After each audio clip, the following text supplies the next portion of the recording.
I have moments during the day, especially at the beginning of the day,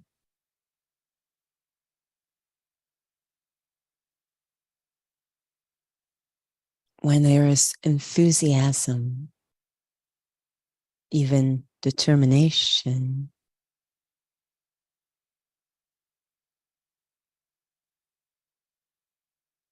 to change,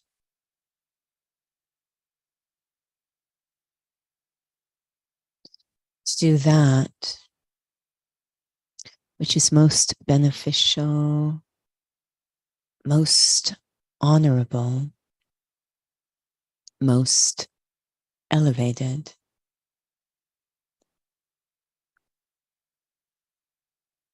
A commitment to respond to different scenes and situations from a place of personal dignity.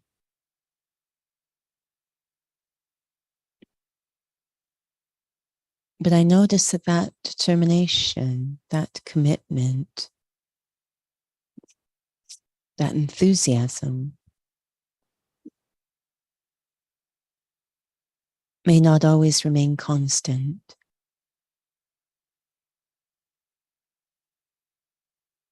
Even as I sit here now, do I have the same feelings as I had at the beginning of the day? The same optimism,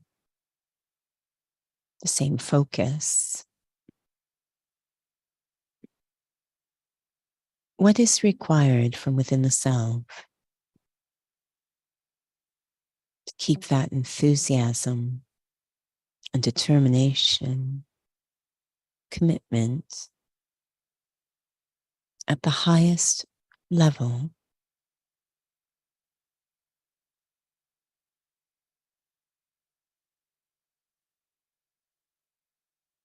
To constantly be progressing, to sustain the self? What is required from within?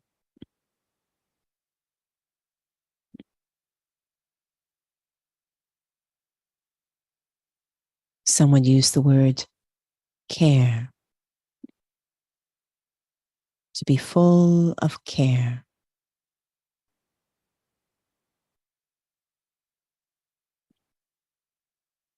I let that phrase sit in my mind, full of care.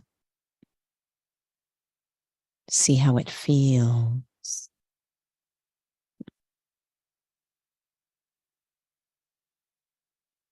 It is gentle, nurturing, attentive.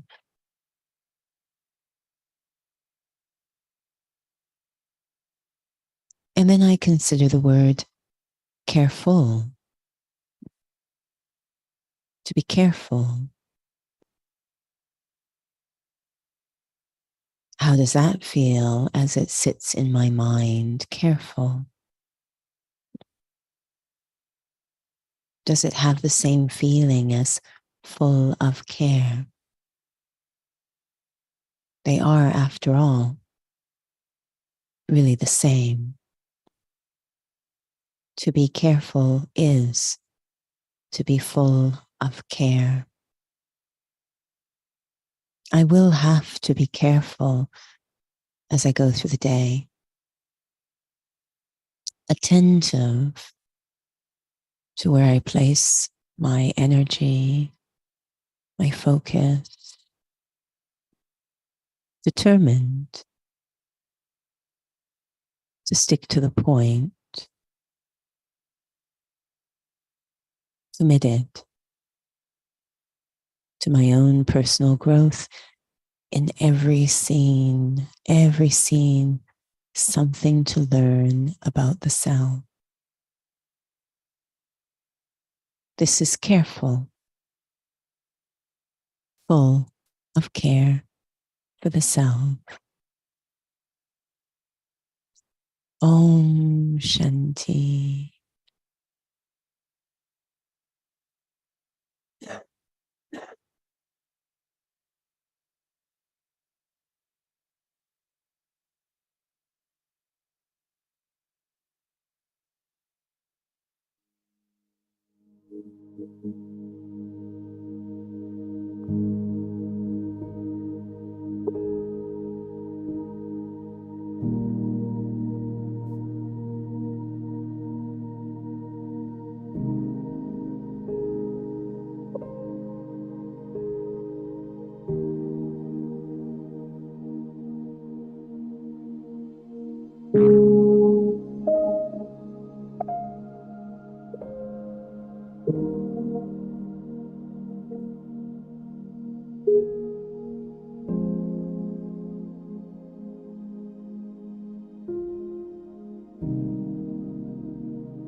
Shanti, and welcome to Interview with Raj Yogi.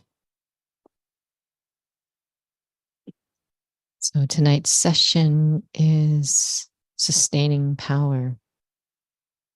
And maybe there are a couple of reasons why I'm choosing this one. But lately, there's just been some really powerful classes and sharings, experiments of sustaining ourselves. And so, but ironically, we also had some blessing cards that were being distributed after a program. And one of them was service, sustaining and service. And it went missing.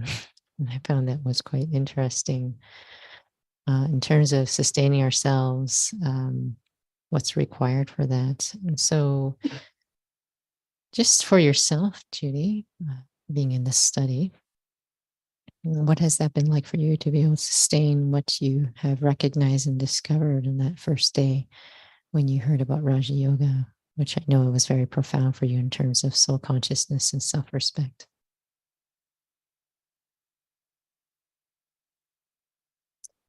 Om Shanti.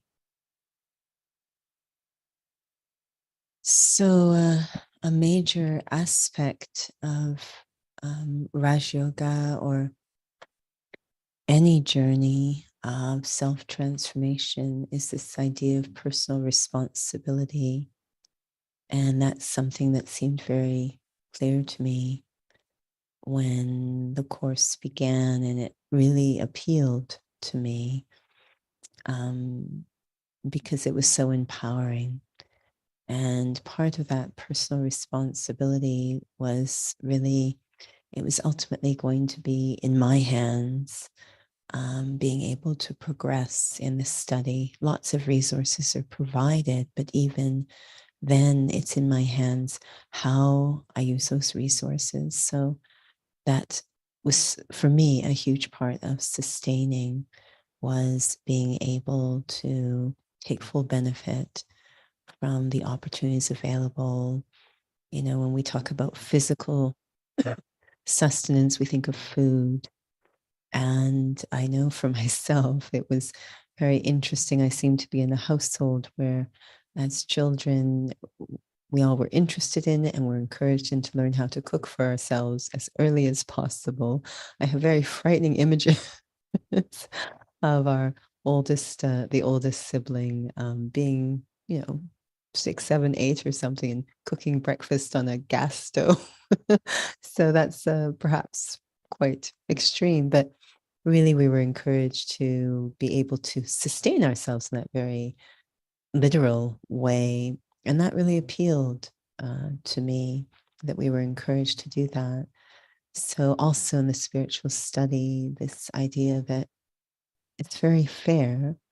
We are all given the same resources and encouraged to grind your own ingredients and support yourself in your self progress, that personal responsibility to benefit the self. It's interesting what you're sharing.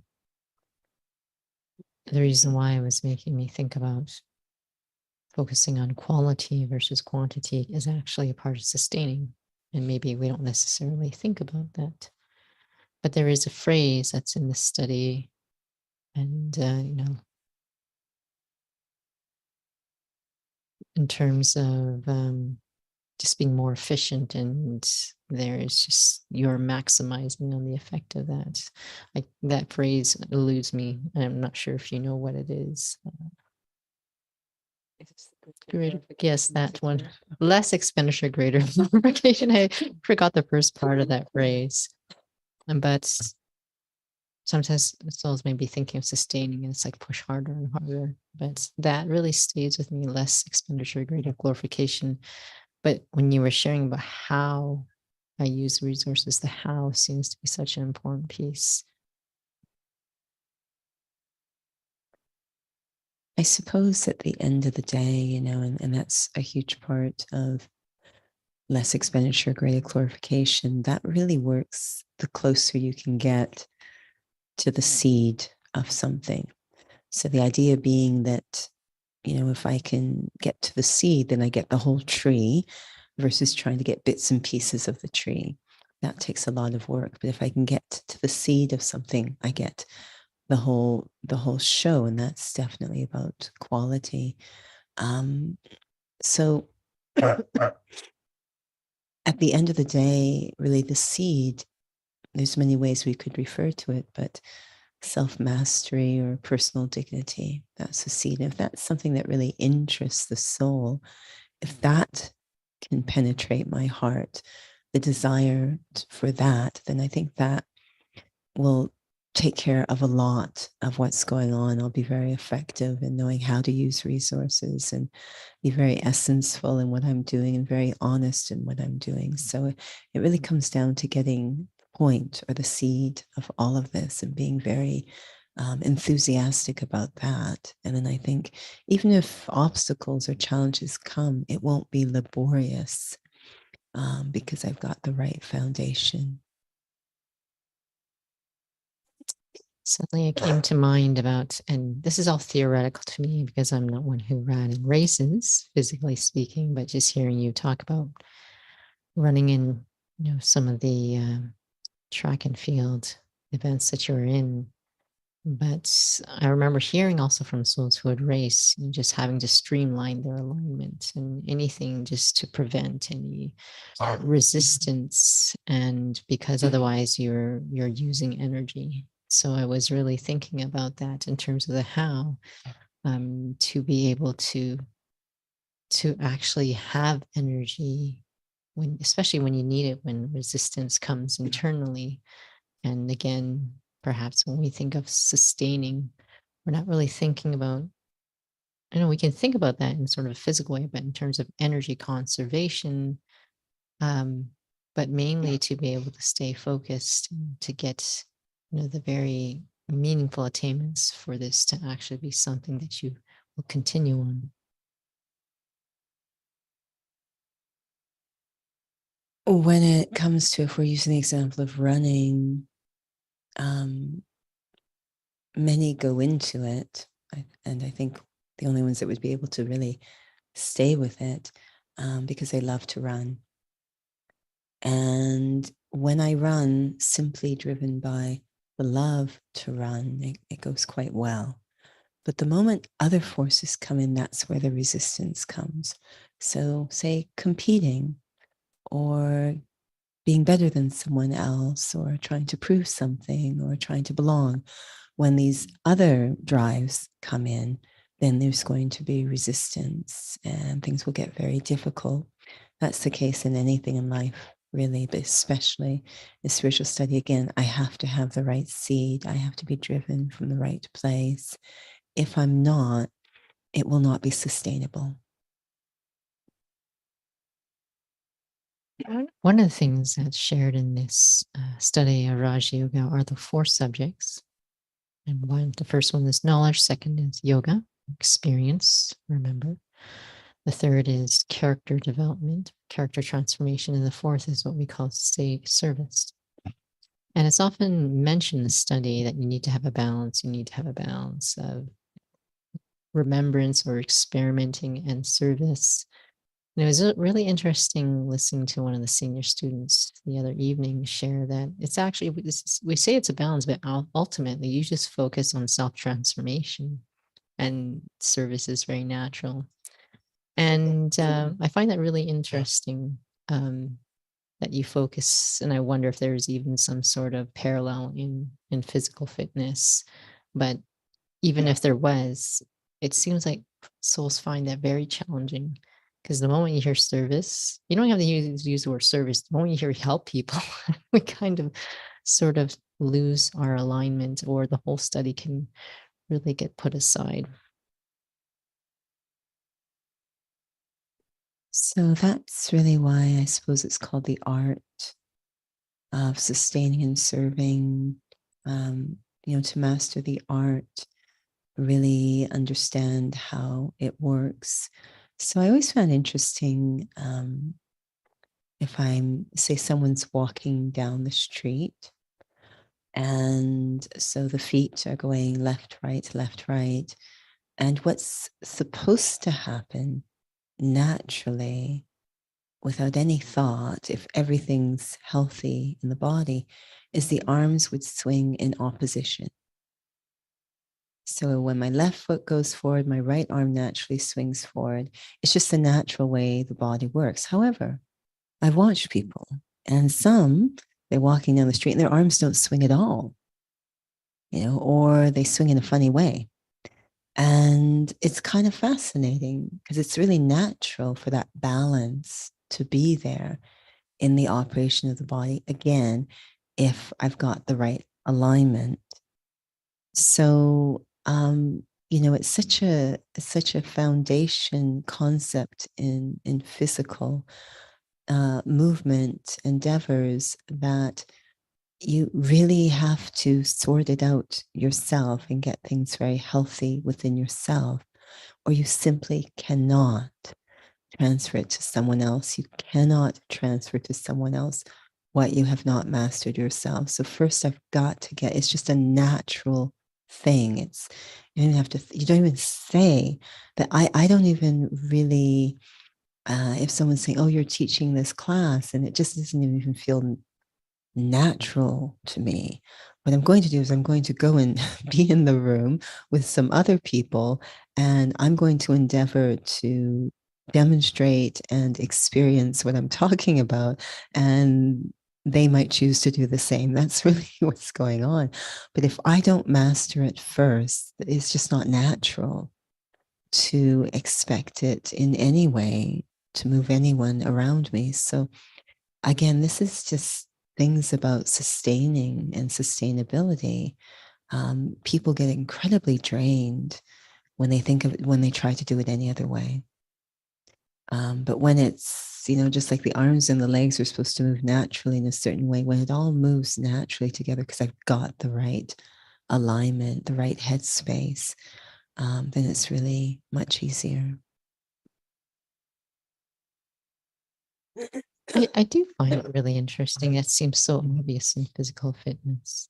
But the moment when it comes to, and I wouldn't even say necessarily it's Raj Yoga. I think it's just, generally speaking, can anyone really have anything to offer, to give, if they're not healthy inside? And that's basically, I would say, common knowledge. And yet at the same time, we don't seem to honor that.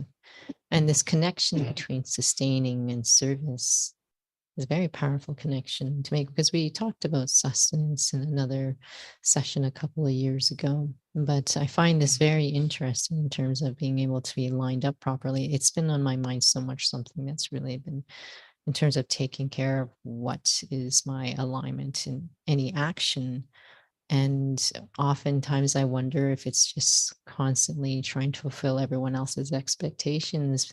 And ultimately, again, at the end, what is my sense of self, my self respect, which is what this entire study is about. I suppose if we just added on to the end of that, sustaining and serving the self, it might help a lot. Because I need to first master sustaining and serving the self. It's impossible to be able again to do that if I'm completely unsustained myself.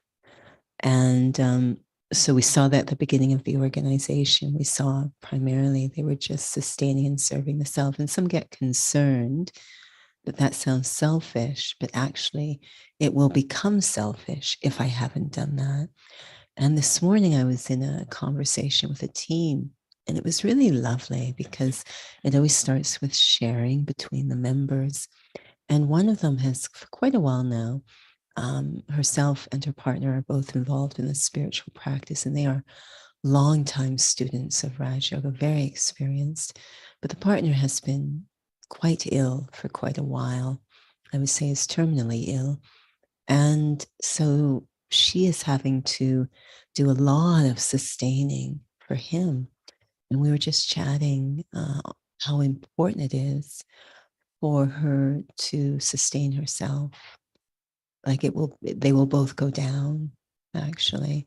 So it just doesn't make sense, if she's exhausted. And she's very aware of that. She will have nothing with which to sustain anyone else. So we kind of know it, but if those other forces take over, ego or show or any, then it's going to fog up our head. It will make things a little bit confusing. Perhaps that is what happens. It makes sense to us, but there are other players involved that make it unclear at the time when we're making choices. So being able to even just sustain something that overrides, because there's one thing about just being intellectual and talking about it, but the actual experience. What has your experience been like in terms of when opposition comes? For I know for yourself, there's a lot of requests that come from all over the world, and to be able to step away from the computer, right?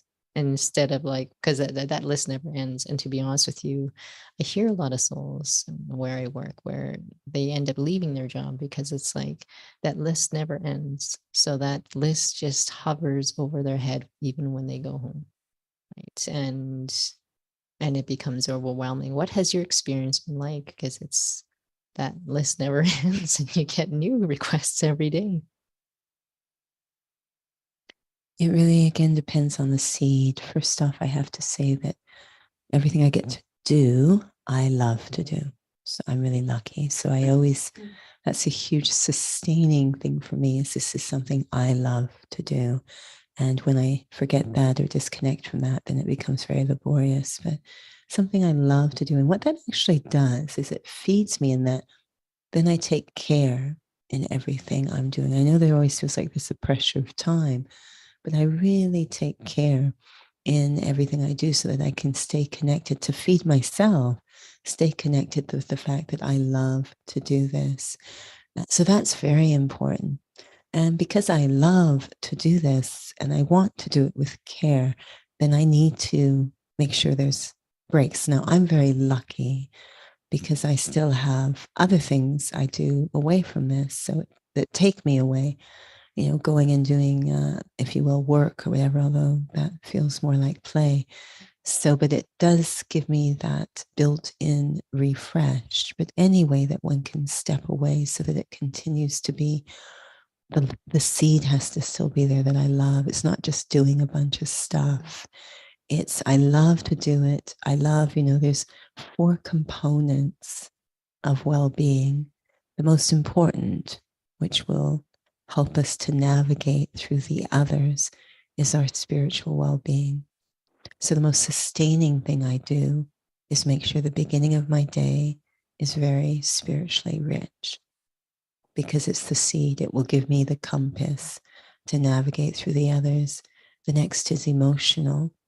And so there's various ways that we need to take care of that, really keep our emotional, if you will, IQ very high, be sensitive to what's going on inside the self and inside of others. That's really important. And the mental, to keep ourselves mentally stimulated in terms of creativity, problem solving, of course, the physical. So all of those need to actually be firing to sustain the self. I notice that people get imbalance where again, if the spiritual was there, then we'd be sensitive to the others as well. And the first student, Brahma Baba, was very good at that because the spiritual was firing. The others were able to fire properly as well. So very holistic care for the self, and that really helps to sustain the self too. So those are kind of built into my day, and that helps a lot. When you say you love the work you do, like the content of the work you do, or how do you, when there's a soul who has work that is, I suppose, where do you draw that line, right? Or is it the attitude of what I have going into? Sorry, that was just another thought. There's a couple of things I love about it. I love creative things, so that's a huge part. So yes, I love the content, but also I love the task. So we say, this is purposeful. It's for the well-being of humanity. It's sort of connected to what we call God's task. So I love that as well. So even before coming on, there was an email, and it's been ongoing. A soul on the other side of the world. It's part of a project, and they just have many questions. They feel that it's a very confusing situation. They're constantly asking what problem solving, and this isn't working, and that's not working, and every time I see the email, because the rest of the team doesn't even respond. I think they've given up. So, but I always go, but I love the task. I respect this soul. I have love for this soul. I love myself. I want to respond with respect. So that love sort of has to be there so that we can keep things moving without it becoming heavy. So I always have to connect. There's 4 loves that we ideally, again, all firing: love for self, love for truth, love for God, love for humanity. We want those to fire, to be very active when we're in different situations, and that helps a lot. It's good you clarify, just because, one of the senior students, Mohini Didi, shared about this lately. She was saying if you're not grounded in a sense of healthy in your alignment, you will seek for gratification from service. And so maybe souls don't even realize that they love what they do, but maybe not for the kind of healthy reasons. But also because there was also relatively recent class that really stayed with me in terms of, are you dependent on facilities?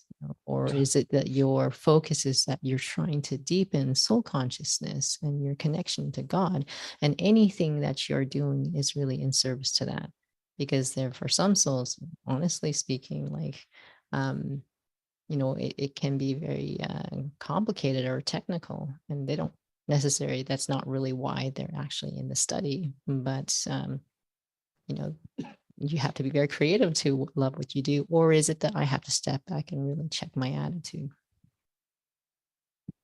I think the last 2.5, 3 years was very helpful in revealing that to ourselves in whatever situation we were in, because we really had to sustain ourselves and keep ourselves going, because a lot of things were no longer available to us in terms of facilities or opportunities or communities. They just were all closed.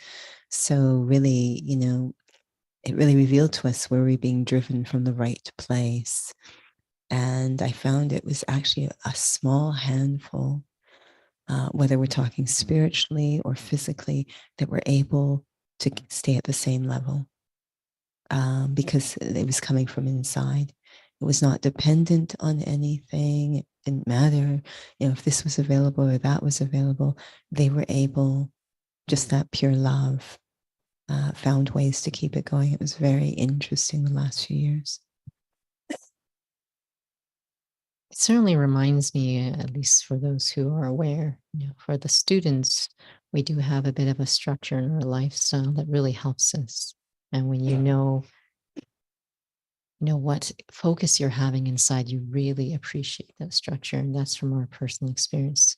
So there have been times when I would find myself in Costa Rica and Spain and with other souls who are not in the study, but the structure has really sustained me. And I would do whatever I can to stick with it because of what I love.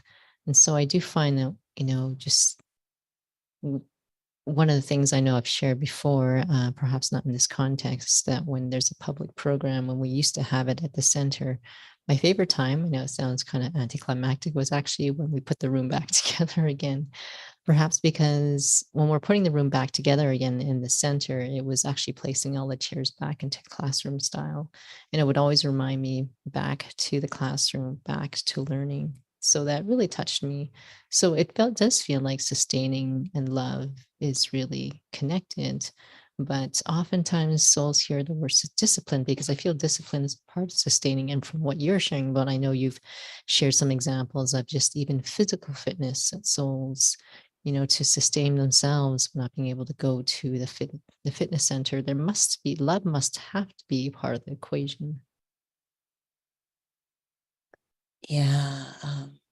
I know the commentary at the beginning was talking about determination, commitment, enthusiasm, to be able to sustain, how I feel at the beginning of the day through the day and what's required to do that. We use this idea of full of care, but it really is disciplines. There's really no way to get around that. So it really is having to explore my relationship with disciplines, because love and discipline and sustaining all kind of go together. They're kind of inseparable. There has to be some sort of structure or support to be able to sustain something that I hopefully love. So these disciplines are really about taking care of something that I love. So yes, this daily schedule, these daily practices, they don't just sustain, they protect as well what I'm trying to do. So often it's just really exploring the relationship I have with discipline. And some have a very positive relationship, but I respect that some might have a different relationship. Sometimes discipline gets connected to punishment. And of course, I don't know if that's really discipline anymore. It's just punishment. The idea of ideally of discipline is to really support that which I love, to sustain that which I love. Sorry, I know we're running out of time, but I do have a burning question or a burning thought in terms of what some call a sacrifice, right? And I've always been so inspired by my physical father that, he didn't have the highest education. And, just according to how things worked out, he was able to get a job at an engineering firm.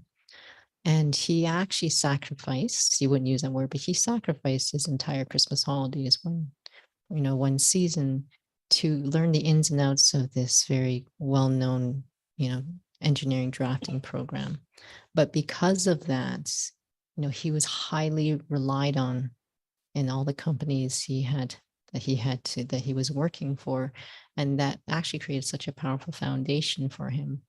So in terms of, is it a timing thing? Is it, just to, some call it sacrifice, but to actually dedicate the time to just focus on your foundation. Souls need to feel that they have to let go of certain things. Maybe it's an internal letting go. Maybe it has to be an external letting go, because ultimately speaking, you do need to dedicate time to actually experimenting. It's not going to just suddenly be absorbed in yourself, just keeping things the way they are.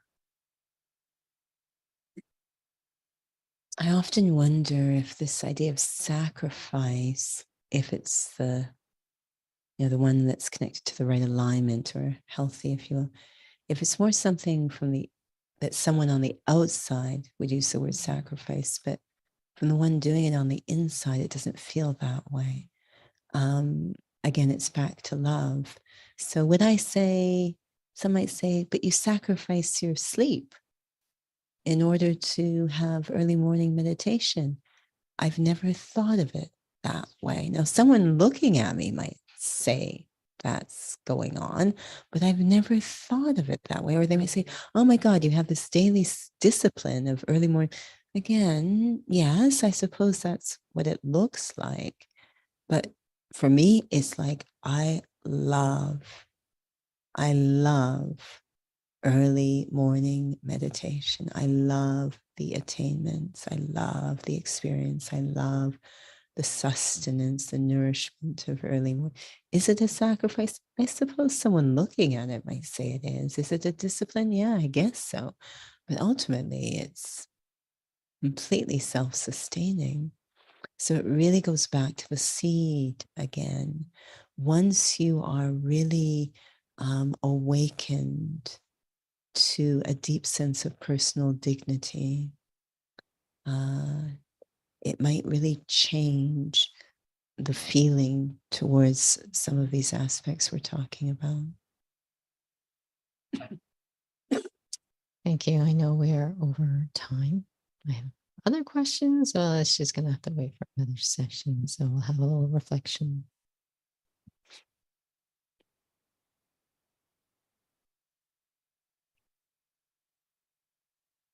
I bring into my mind the image of a seed, a tiny seed, and how it would be planted in the ground with the vision that from that seed, a beautiful flower will grow. And that flower will inspire all those who see it with its beauty and its fragrance from that little seed. Seed is planted, but that's not enough. The seed will have to be watered and warmed and cared for. A commitment to care for that seed, a schedule of care, so that eventually it sprouts, it grows, it blossoms, and it brings happiness to those who see it. It serves. And now I think about the self. I am that seed, a living seed. And within me is great beauty, royalty, dignity, care, the qualities that the world needs at this time that inspire. I plant that in the ground of self-transformation, and I'll have to care for it, a schedule of care where it's warmed and watered. There's wisdom and inner experience until it begins to sprout and grow and blossom. And I become a living flower that simply inspires by being. I serve, focusing only on the care of that seed, the self, the highest potential within the self. Om Shanti. Shanti, thank you for joining with us this evening.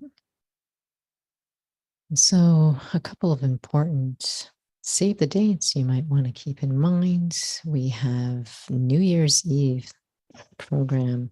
This year, it's going to be a little bit different. We will have an online program as well earlier in the day on December 31st. I believe it's 1:30 to 3 o'clock, 1:30 to 3:30, something like that. But it's for those who would like to join remotely, and of course, for those who actually just can't come on site. The on-site program will be happening in the evening, and we've shifted the time, so it's a bit earlier for souls as well, 5:30 to about 7:30, and it will be at Scarborough Hall. The details will be posted soon. We are just finalizing details and registration information and so forth, but save the date for that. We also have the monthly workshops that happen on the Saturdays. And so that's the first Saturday of the month. So the next one that's happening is on January 7th. And that is at the Inner Peace Center, formerly known as the Northeast Center. We have lots of different online and on site sessions happening. Next Sunday is World Meditation Hour. And so that will be available in English online for souls to join. And it is also on site in Hindi at the Inner Peace Center. So we'll be sending out reminders for that, but all of that will hopefully be on the website. Any new programs on the website soon as well. So thank you for joining. Shanti.